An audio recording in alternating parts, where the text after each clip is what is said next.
Ne tu vienas kelyje.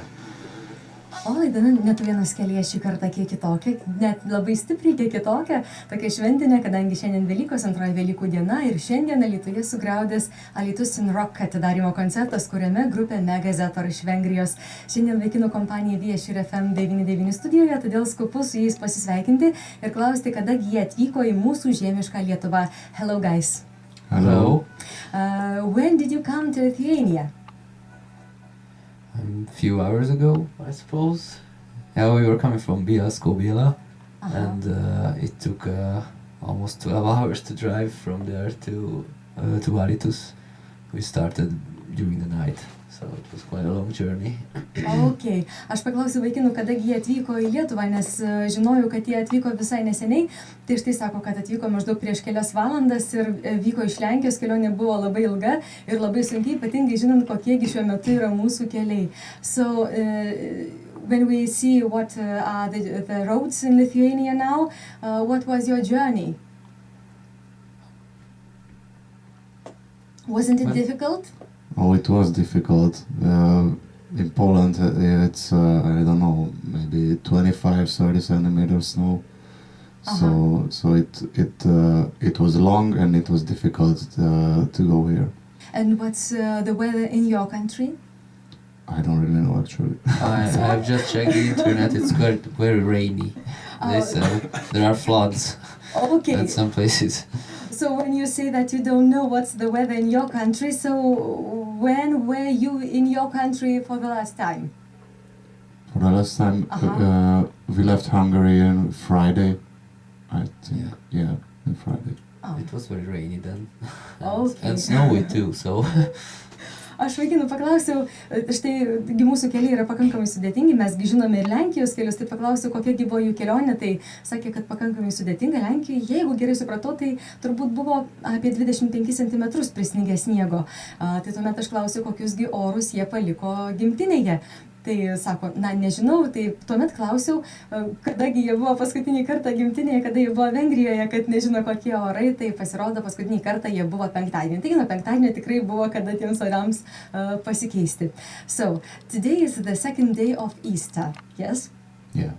So, do you have any beautiful eggs? Have you eaten them? No, I haven't. We have eaten all. Today? Yesterday? On this weekend, the whole weekend, we had a lot of eggs. O, I see. Paklausiau vaikinų, štai šiandien antroji Velykų diena, tai argi jie turi kiaušinių, nes jie yra Lietuvoje. Tai sakė, viskas tvarkoja su margučiais, viskas tvarkoja, visą savaitę jie Velykas švenčia. So let's talk about your concert. Today you have a concert in Alytus city. Is it the first time you are in our city, in our town? No, we had a Baltic tour 3 years ago in 2010, and in that year we played here in Alytus as well. I don't remember the exact name of the place, but we were somewhere in the middle of the city and with a local band, and I remember it was one of the best shows of the tour. Is it? So, yeah. So this is our second time here in this city. Oh, it's wonderful. Aš klausiau vaikinų, šiandien jų koncertas Alytuje ir klausiau, ar tai yra pirmas kartas, kai yra mūsų mieste. Tai pasirodo, ne, tai nėra pirmas kartas. Aš net nebijau, mylėjai, kad jūs, tie, kurie domitės roko muziką, tai ir atsiminsite, šie atlikėjai buvo 2010 metais, kuomet vyko koncertinis turas, jie taipogi buvo Alytuje ir prisimena tą koncertą kaip vieną iš pačių geriausių. Can I ask you about the concert today? What will be the concert? What music will you play? Maybe new songs? Would you please tell us a little bit? Yes, we will play a few new songs because our new EP have been released 2 weeks ago. So it has 4 new songs and we will play them all tonight. And that show will be at... Pushes, if I'm saying it correctly. So we'll play at Pushes, yeah. Taip, vaikinai atveža ir naujų kūrinių, nes prieš keletą savaičių jie išleido naują albumą ir tas visas dainas, kurias jie yra įrašę, galėsime išgirsti ir šiandien vakare. Ir kaip gražiai girdėjome, Pita sakė, kad jie gros Pušyje, kavinėje Pušys, menininkų kavinė, tai yra pas mus Alytuje, tai štai šiandien vakare gros. Maybe the people who come to listen to you, they will be able to hear your older songs too? Or... Of course, along with some covers. Vaikinai ne tik naujas dainas atliks ir senesnės, tad jeigu norėsite pasiklausyti ir tikrai esate gerbėjai, nepamirškite užsukti. And I'd like to ask you about your band. Today you are two of members of your band in our studio, but there are more guys, yes? That's right. So the band has 5 members altogether. We've got a drummer, a bass guitarist, 2 guitarists, one of them is me, and the singer guy who is also here. So where are they? They are actually, I don't know, we have got a driver too, he's not a member of the band, but he's sleeping. The other 3 guys, I think, they have already started packing out the instruments and all the things that we will use for the concert. Aš klausiu vaikinų, jie yra šiuo metu studijoje 2, bet iš tiesų kompanija yra kur kas didesnė, jie yra 5. Tai klausiu, kurgi tie vaikinai, tai gali būti, kad keletas iš jų ilsisi, nes kelionė buvo pakankamai sudėtinga. Kita vertus, gali būti, kad šiuo metu Pušyje jau vyksta parengiamieji darbai ir yra dėliojami instrumentai ir vaikinai ruošiasi iš tikrųjų jau vakarui. And if I asked you about your band, would you please tell me and tell our listeners about your band, about Megazeta? So this band is a Hungarian progressive thrash death metal band.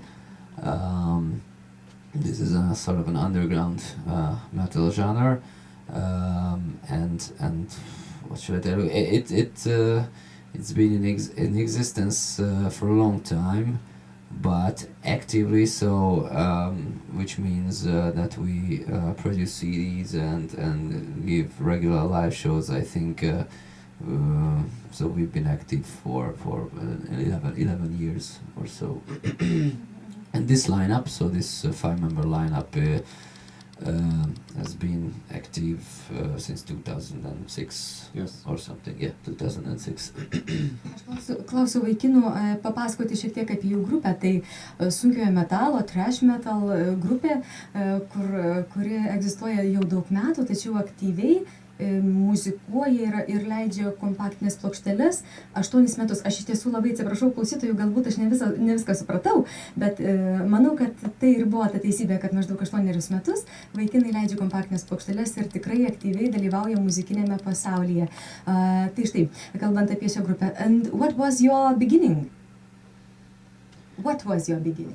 It's a good question, because neither of us was at the beginning or at the birth of the band. I came to the band, or I joined the band in 2002, and Janusz joined the band in 2006.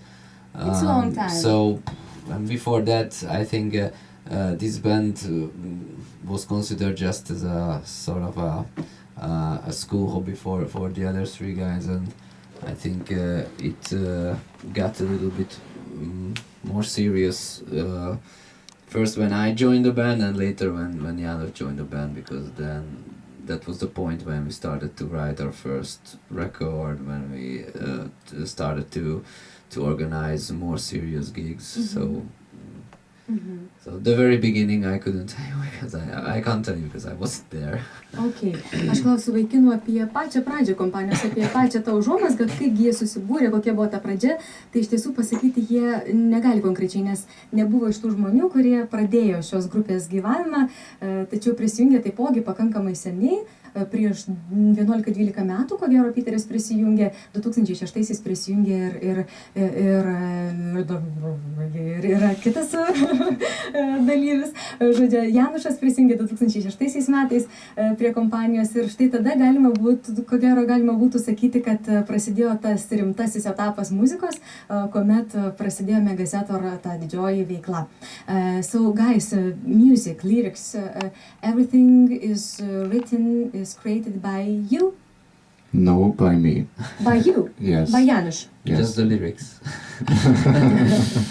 Yeah, so I write the lyrics because I'm the vocalist. So all of our things that writing the lyrics is the work of the vocalist.